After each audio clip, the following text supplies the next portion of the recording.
네, 안녕하세요. 부영부재TV의 형 김창경입니다. 오늘은 8월달 매매 사례를 가지고 왔는데 매매 사례를 보기 전에 거래량 먼저 확인해 보도록 하겠습니다. 7월달 거래량이 집계가 됐고요. 지금 현재 133건이 집계가 됐습니다. 6월달이랑 비교를 해보면 6월달은 128건, 5월달은 147건으로 오히려 5월달까지 올라왔다가 좀 줄어드는 느낌이 있는데, 제가 저번 달에 7월달에는 거래량이 좀 늘었을 것 같다라고 이야기를 했는데 생각보다 그렇게 많이 거래량이 나온 느낌은 아닌 것 같아요. 그리고 10억 이상의 거래량을 보겠습니다. 10억 이상으로는 7월달엔 108건이 거래가 돼서 6월달에 106건과 거의 차이가 나지는 않죠. 5월달에 122건으로 마찬가지로 122건을 찍고 좀 내려오고 있는 추세로 보이고 있는데, 제가 봤을 때 8월달도 7월달과 비슷한 수치가 나오지 않을까라고 생각을 하고 있어요. 그리고 7월달에 어느 구가 서울시에서 거래가 많이 됐는지 체크를 한번 해볼게요. 현재 강남구로는 7월달에 15건이 거래가 됐고 총 108건 중에 강남구가 15건으로 저번 달과 마찬가지로 가장 많은 거래량을 차지를 하고 있습니다. 그리고 마포구도 지금 마찬가지로 거래량이 많이 나오고 있어서 강남구랑 마포구가 인기가 좀 있는 구다라고 생각을 하시면 될 것 같고, 또 마지막으로는 한 중구 정도가 한 9건 이 정도가 거래가 많이 나오고 있는 구다라고 생각을 하시면 될 것 같습니다. 그리고 송파구가 4건으로 나왔거든요. 6월달에는 한 건도 없었고 5월달에는 3건이었는데, 보통 강남 3구라고 해서 송파구가 인기가 좀 많이 있을 것 같지만 예상 외로 많이 거래량이 안 나오고 있습니다. 빌딩 투자는 강남구 쪽으로 몰리고 있다라는 거를 여지없이 보여주고 있습니다. 바로 현재 대출 금리는 얼마가 나올지 보시죠. 현재 9월 6일 금융채로는 3년 금융채가 4.19%가 나왔는데, 여기에 가상금리를 1.3%를 더하면 3년 고정 대출 금리는 약 5.49%가 나온다라고 보시면 될 것 같고요. 저번 달과 비교를 하면 저번 달 8월 7일에는 3년 금융채가 4.20이었어요. 9월 6일이 4.19고 8월 7일이 4.20이면 0.01%가 차이가 나는 거죠. 그래서 거의 차이가 없이 지금은 유지가 되고 있는 수준이다 라고 생각을 하시면 될 것 같아요. 최근에도 대출금리 나왔을 때 한 4.39%로 대출을 받은 케이스가 있긴 하거든요. 1년 고정으로 했을 때. 그래서 최근에는 5%가 넘지 않고 한 4% 중반을 왔다 갔다 하는 금리다 라고 생각을 하시면 될 것 같습니다. 그리고 8월 달에는 어떤 건물들이 소유권 이전이 됐는지 바로 확인하러 가시죠.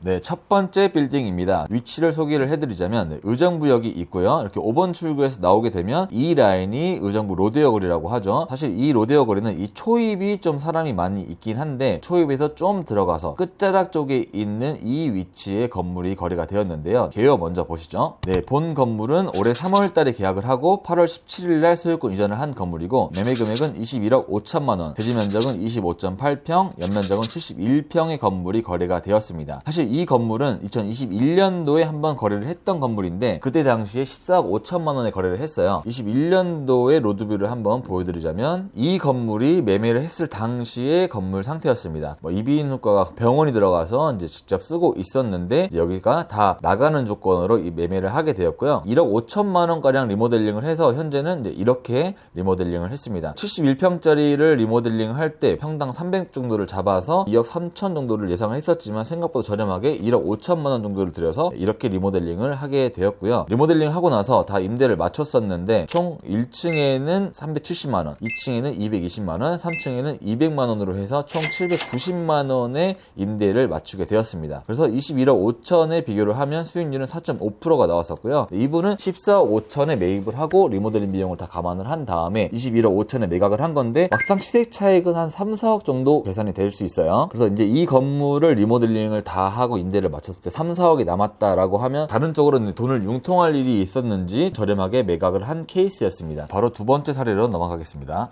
네, 다음 사례는 엄청 유명하신 분이 빌딩을 매입한 케이스인데요. 트로트 여신이라고 할 수 있는 그 홍진영 씨께서 성수동 위에 있는 송정동에 이제 빌딩을 매입한 케이스가 있어서 가지고 와봤습니다. 위치를 먼저 보자면 성수동이 이렇게 있죠. 성수동 공장단지가 이렇게 구성이 되어 있고, 이 라인으로는 이제 지식산업센터가 많이 들어와 있는 위치이고, 성동세무서 라인에서 좀 더 동쪽으로 가고 골목으로 들어가게 되면 여기에 있는 이 코너 건물이 거래가 되었습니다. 입지를 좀 더 설명을 하자면 바로 건너편에 있는 이 건물이 얼마 전에 고소영 씨가 매입을 해서 화제가 됐었던 그런 건물이죠. 네, 이웃 사촌이 된 홍진영 씨의 건물 개요를 한번 보시죠. 네, 본 건물은 8월 21일 날 계약을 하고 28일 날 잔금을 해서 거의 일주일 만에 잔금을 치른 건물이고요. 매매가는 35억, 대지 면적은 42평, 연면적은 81.89평의 건물이 거래가 되었고요. 규모는 지하 지하는 없고 지상 5층의 건물입니다. 이 건물은 올해 5월에 준공이 되었는데 딱히 임대를 마쳤다거나 그런 건 아니고 공실인 상태에서 거래를 했어요. 그래서 제가 봤을 때는 홍진영 씨의 엔터테인먼트 회사 법인으로 매입을 했다 보니까 사옥 용도로 매입을 하지 않았을까라고 생각을 하고 있습니다. 홍진영 씨는 이제 이걸 매입하면서 35억 중에 25억을 대출을 받아서 현금 약 10억 정도로 매입을 한 케이스라고 볼 수 있고요. 그런데 홍진영 씨가 이걸 매입한 것도 중요하지만 송정동이 예전에는 그렇게 뭐 핫하거나 막 떴던 그런 상권이 아니거든요. 성수동이 엄청 올라올 때 송정동은 그에 반해서 많이 저평가가 됐고 많이 낙후된 그런 느낌이 있었는데 2020년도부터 주목을 받기 시작하더니 결국엔 지금은 평당 한 8천 정도까지 올라온 느낌입니다. 홍진영 씨가 매입을 하기 이전에 전 소유주분이 이 건물을 2020년도 11억에 땅을 샀었어요. 11억이면 평당가가 거의 2,600만 원 수준에 매입을 하신 거거든요. 그래서 이 라인이 2,600 정도의 시세였다가 3년 만에 거의 한 3배 정도는 뛰었다라고 생각을 하면 될 것 같아요. 그리고 본 건물이 이번에 또 신축을 했지만 지하를 안 팠어요. 지하를 안 판 건물 같은 경우에는 나중에 다시 재매각을 할 때 아무래도 마이너스가 될 수밖에 없습니다. 왜냐면 토지가 있고 기왕 신축을 할 때 지하까지 파고 건물을 올리게 되면 토지를 최대 효율화를 해서 가치를 상승시킬 수 있는 건데 이거는 지하를 안 팠기 때문에 약간 어중간하게 토지를 사용한 느낌이어서 재매각을 할 당시에도 한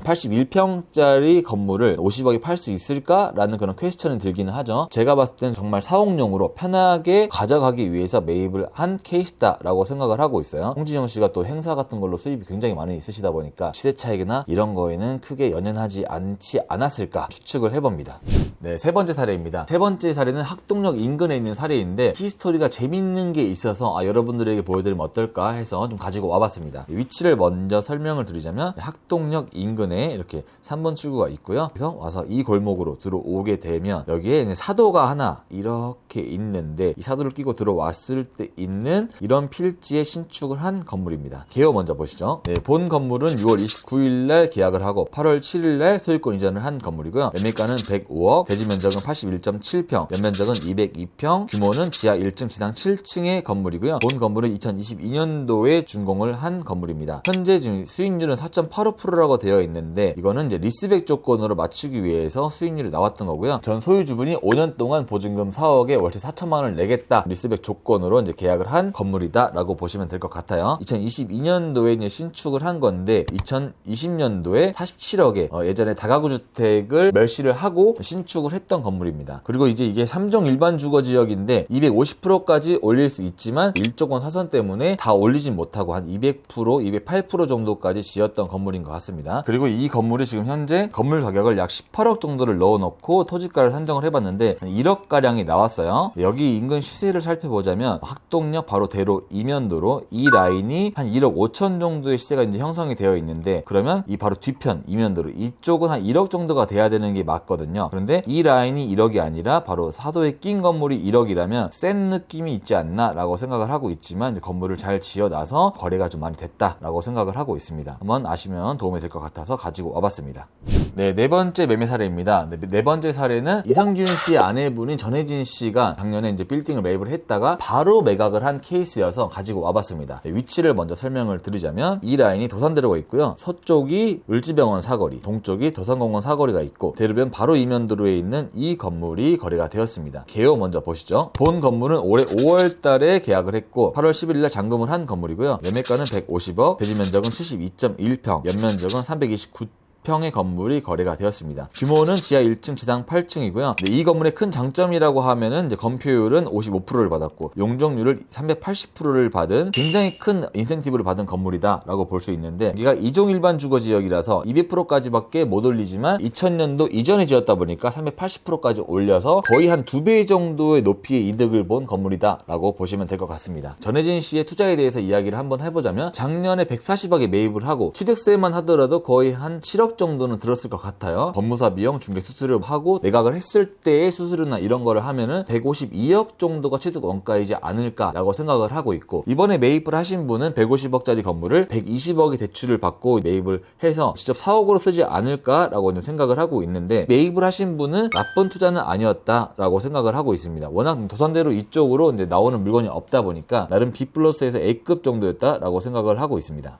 네, 마지막 사례입니다. 마지막 사례도 부동산 업계 쪽에서는 좀 유명하신 분이 매입을 한 케이스인데, 전국에 있는 술집 1943이라는 술집이 있어요. 그 브랜드를 가진 대표가 매입을 한 케이스인데, 위치랑 개요를 먼저 설명드리도록 하겠습니다. 위치는 강남역 2호선과 신분당선이 지는 강남역에서 5번 출구에서 좀 내려오다 보면 이쪽 상업지가 있는데, 이 상업지 대로 바로 이면도로에 있는 이 상업지 필지 80평 되는 이 필지의 건물을 이제 매입을 하게 됐습니다. 개요를 한번 보시죠. 네, 본 건물은 올해 7월 7일날 계약을 하고 8월 21일날 소유권 이전을 한 건물이고요. 매매가는 160억, 대지는 80.2평, 연면적은 217평의 건물이고요. 160억에 매입을 하면서 대출을 142억을 받았는데, 바로 신축을 할 목적으로 대출을 좀 많이 받지 않았을까라고 생각을 하고 있어요. 142억이면 85% 정도 되는 수치다 보니까 굉장히 공격적으로 좀 투자를 했는데, 현재 평당 2억가량의 매각을 했는데, 역산동 1종 일반 주거지역이나 2종 일반 주거지역도 거의 1억 8천, 1억 5천 이 정도의 시세를 하고 있잖아요. 그런데 서초동 강남역 인근의 상업지가 2억 정도라면 저는 굉장히 합리적인 금액이었다 생각을 하고 있고, 이 라인으로 100억 중반으로 매입을 할 수 있는 땅 자체도 없었기 때문에 공격적으로 매입을 하고 신축을 해서 시행이나 개발 사업을 하지 않을까 생각을 하고 있습니다. 이 건물이 어떻게 신축이 될지 궁금한 사람 중에 한 명으로서 지켜볼 필요가 있다라고 생각을 합니다.